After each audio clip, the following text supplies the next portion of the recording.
Pinuntahan mismo ni Health Secretary Ted Herbosa ang mga residenteng apektado ng nasunog na Navotas Sanitary Landfill, kasunod ng pamahagi ng mga medikal na tulong para sa mga inilikas na residente sa evacuation center. Yan ang ulat ni Gav Villegas. Mag-iisang linggo nang nananatili sa modular tent si Nanay Imelda. Isang linggo na rin siyang hindi nakakasisid para makakuha ng talaba na siyang hanap buhay nila. Hindi rin nila maibenta ang mga nahuhuling isda dahil sa pag-aakala na apektado ng makapal na usok mula sa Navotas Sanitary Landfill. Ang hirap po. Buti nga po, may konting pagkain na dumarating dito. Yung iba, pinapadala ko po dun sa mister ko kasi po wala din po sila dun. Akala nila naka-epekto sa usok. Yung gabi po, malakas po usok. Kahit po nga dito kami sa sapul po kami. Doon po kasi kami malapit doon sa area. No? Ganito rin ang daing ni Mary Grace. Hirap din makabenta ang kanyang mister ng mga nahuhuling talaba.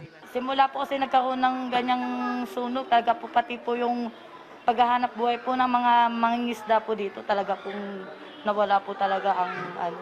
Kasi po gustuhin po muna mga mamimili magdayuhan dito, hindi po makadayo dahil po nga sa usok na yan. Kaya po medyo matumal po yung tinda ng mga dyan sa palengke.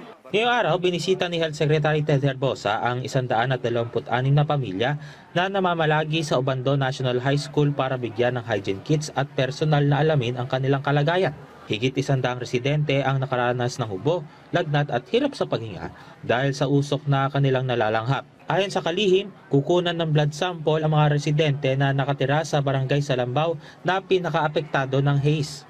Para makita kung tumataas sa dugo nila yung sulfur at saka yung methane na kaya pati carbon monoxide kasi didikit sa hemoglobin yun Tapos pwede kang mamatay talaga. Pero over time kasi unti-unti yun Sa kuha ng Obando Municipal Disaster Risk Reduction and Management Office kaninang umaga, makikita pa rin ang makapal na usok na galing sa 44 na hektarya na landfill.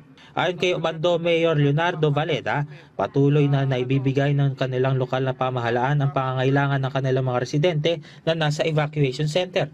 Ayon sa alkalde, nahihirapan ngayon ang mga mangingisda mula sa 4 na barangay na apektado ng haze.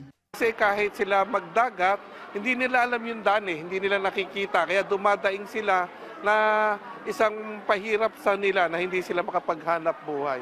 May paalala naman si Secretary Herbosa para sa mga residente na hindi naman maiwan ang kanilang tahanan ngayong nagpapatuloy pa rin ang haze.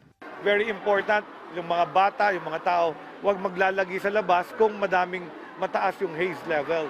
And kung lalabas kayo, hindi talaga maiwasan, magsuot minimum N95 mask. Hindi po pwede yung surgical mask. Gab Humilde Villegas para sa Pambansang TV sa Bagong Pilipinas.